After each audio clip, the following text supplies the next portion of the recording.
Hello, everyone. Happy Monday. Thank you so much for joining us. 8% of the adults actually experience consistent or chronic back pain. And then many of us turn to over-the-counter remedies, medicines that can temporarily relieve our pain, but they can become ineffective with time and promote unwanted side effects. So did you know that fixing your posture can really alleviate some of your back pain? So we're going to talk about posture and back pain today with Dr. Celia Corbo of Corbo Chiropractic in Ontario. So Dr. Corbo is a licensed chiropractor and specializes in kinesiology. And so we're going to discuss healthy posture tips and other ways to help you with back pain. So I saw she just...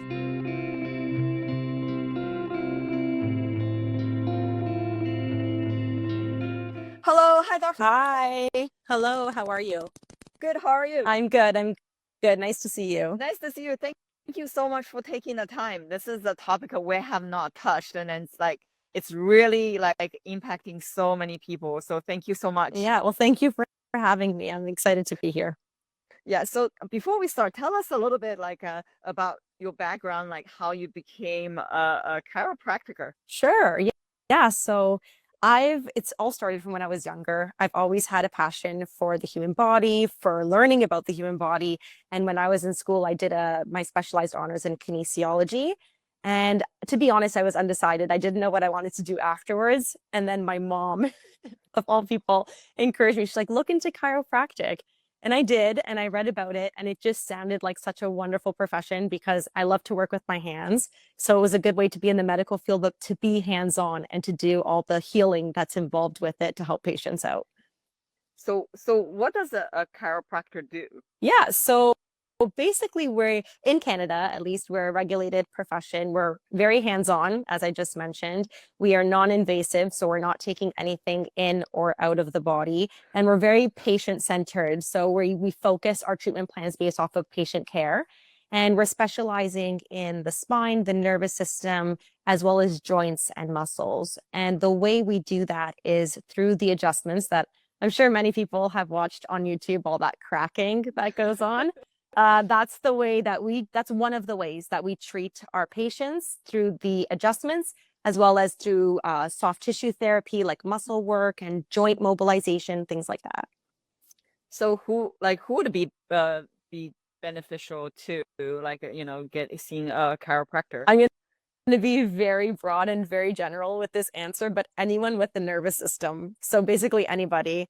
The results that I've seen, obviously related to posture, is a wonderful byproduct of the adjustments, but even patients that have that numbness and tingling that goes down the arms, or they need to activate a certain muscle, it all really starts with our nervous system. And so the adjustments not only help with moving the body, but they also help with the communication of the nervous system within the body as well.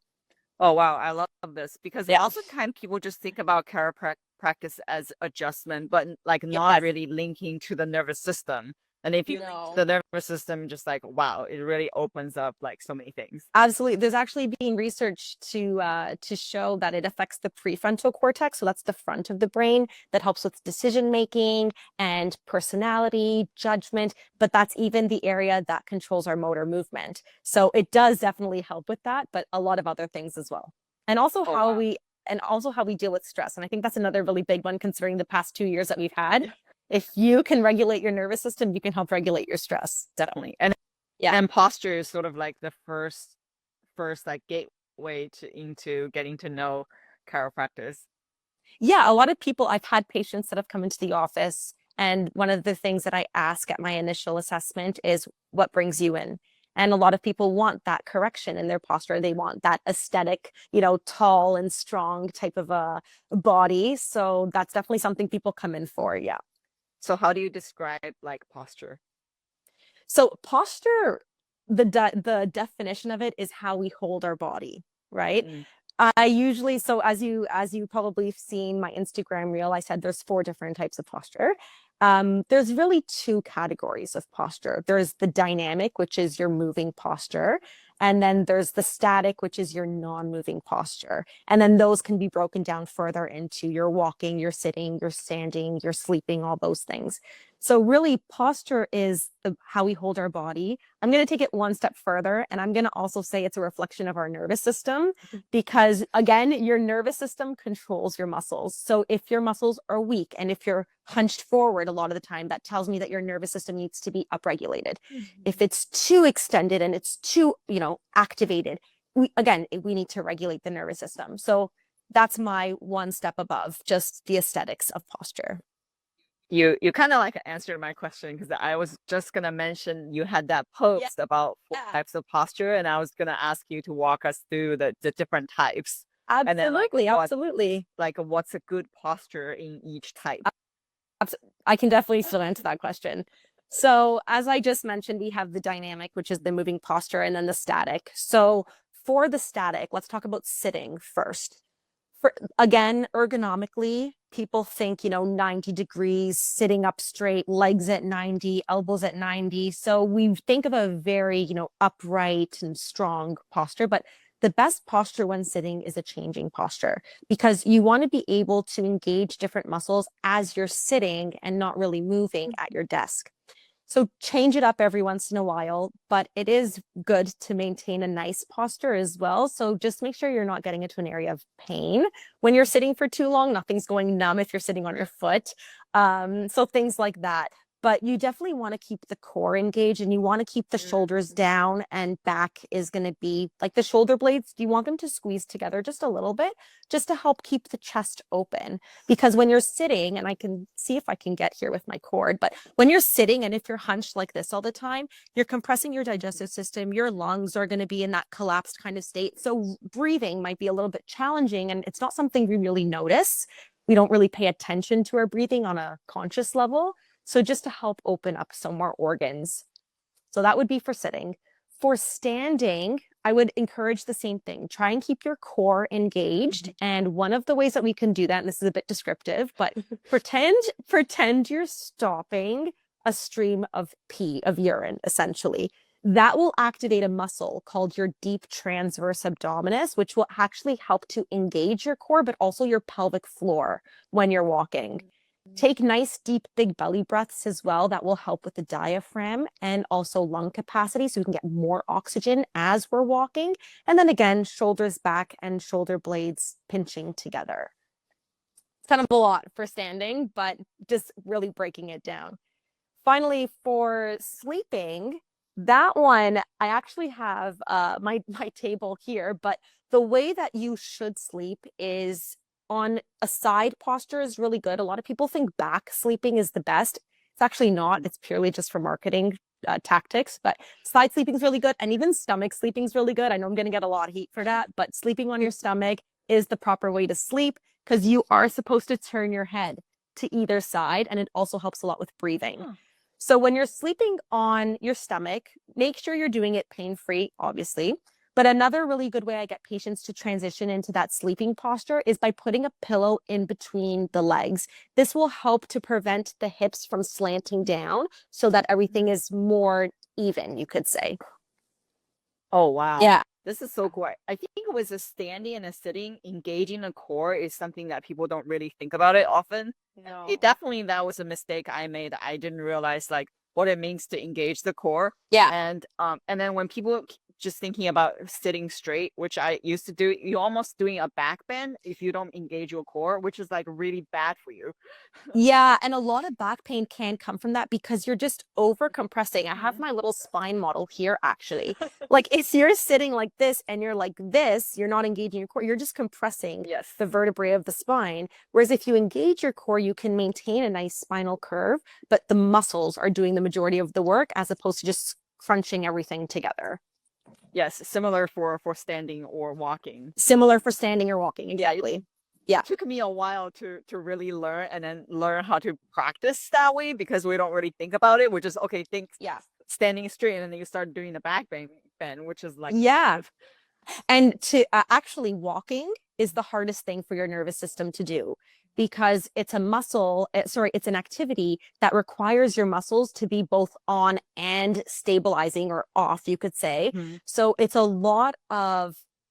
just a lot that your body has to coordinate between both sides, left and right. So these things will definitely help with those activities like walking. Yeah. So you also had like a great post about like spinal nerves, which we Mhm. quite a bit about already, like the nervous system and your posture. So can poor posture interrupt the messages being sent along the spinal column then? Yeah, absolutely. Well, the way I think about it is think of your body as a computer, and the main processing unit of the computer is your brain. So any message that you need relayed to your body, even if you don't think about it, like digestion or breathing, that still has to go through from the brain to the body via the spinal nerves or via the nerves. So if you have really tight muscles, as the nerves are exiting out of the spine, and again, I'll just bring this guy out here. So as these yellow cords are coming out of the spine and you have really tight muscles along the way pinching down on those nerves, it can interrupt the connection between where it's coming from to where it has to go. So yeah, if you have tight muscles, if your posture is incorrect, it definitely can affect the nerves and that communication. So like other than a tight muscle, what are some reasons someone could have like a poor posture? Yeah, okay, so many. It's funny because in my practice, I actually see a lot of desk workers and I see a lot of construction workers. So I'm seeing really Oh, two wow. different ends of the scale, and both come in with the same problem, just happening in a different way. So if you are sitting for such an extended period of time, that can also fatigue the muscles because they don't have the proper endurance to maintain that upright position. So you tend to fall forward Mhm. and you tend to do all those poor postural movements that we just discussed. Even repetitive movements. So not necessarily construction, that's a good example, but Mhm. even if you're to shovel the snow, let's say if you live in Canada, or if you were to be, or you were to just go grocery shopping and just bend and lift a lot of heavy items, that repetitive movement over time can fatigue the muscles or tire them out. Mhm. And then that leads to poor muscle activation, poor posture, and then you can result in injury. Mhm. Yeah. Yeah, that makes a lot of sense. So then how can someone improve their posture? Like I know Yeah. changing the core is one. Yes. So being more conscious of your posture is definitely, step one, I would say. But step two, if you want to be proactive about it, go see a chiropractor. I'm going to advocate for us over here because definitely if your nervous system is communicating properly to your muscles, that will help with posture. But even stretches, strengthening, working out those muscles, really improving the endurance of those muscles so they can hold you up more would be beneficial. Yeah, I could see also seeing a chiropractor is really important because we're all kind of different, right? So then you can kind of Yeah. get your individualized like recommendations for how you can really adjust your posture rather than like and also having someone pinpoint where you're not doing right. Exactly, exactly. So it's really easy for us to all be our own doctors these days on Google, but sometimes it does take a set of eyes to tell you what we really need to do. But it's good that you're proactive about it. Yeah. Do you recommend any stretches to help with back pain then? Yeah, so forward folding is a good one to help Mm. release tension. So bending down, touching your toes, or even if you're sitting on your chair, just kind of bending down and letting the back release. Sometimes though, stretching can be overdone, Mm. and it's actually time to strengthen the back muscles instead, especially if you are sitting all day at your desk and the shoulders are hunched over. If you're going to bring, let's say, for example, the shoulder across, that's going to further pull on the back muscles and you actually want to squeeze them together. And that is more of a Mm. strengthening position. So we can actually stretch the chest open and squeeze and strengthen the back or the shoulder blade muscles, right? So it really just does depend. I usually tell patients if you're stretching and you're not finding any relief, it's time to strengthen. I totally see people making that mistake instead of Yeah. doing this, they're doing this. Like, Yeah. oh Yeah. wow. Yeah.